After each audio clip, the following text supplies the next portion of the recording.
Hi అండి. ఈరోజు పచ్చి రొయ్యల ఫ్రై చేసుకుందాం.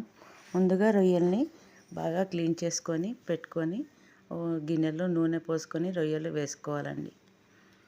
రొయ్యలులో నీళ్లు చాలా ఉంటాయి. కాసేపు అలా ఉంచాలి. నీళ్లు కొంచెం కొంచెంగా వెళ్ళిపోతాయండి. రొయ్యలు కూడా ఉడికిపోతాయి. అలా నూనె పైకి వచ్చేస్తూ ఉంటుంది. నూనె పైకి వచ్చేసాక ఇలా అల్లం వెల్లుల్లి పేస్ట్, పసుపు వేసుకుందాము. ఇది బాగా కలుపుకోవాలి. తర్వాత దీంట్లో కొంచెం కారం వేసుకుందామండి. కారము, తర్వాత ఉప్పు వేసుకొని బాగా కలుపుకోవాలి. ఇలా కలుపుకున్నాక కాసేపు అలానే ఫ్రై చేసుకోవాలండి. చిన్నగా సిమ్లో పెట్టి స్టవ్ని సిమ్లో పెట్టుకొని ఫ్రై చేసుకోవాలి.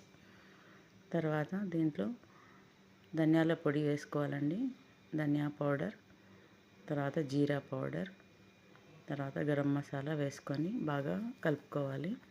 అలానే చిన్నగానే పెట్టుకోవాలి మంట. సిమ్లోనే ఫ్రై చేసుకోవాలండి. అంతే అండి, రొయ్యల ఫ్రై రెడీ.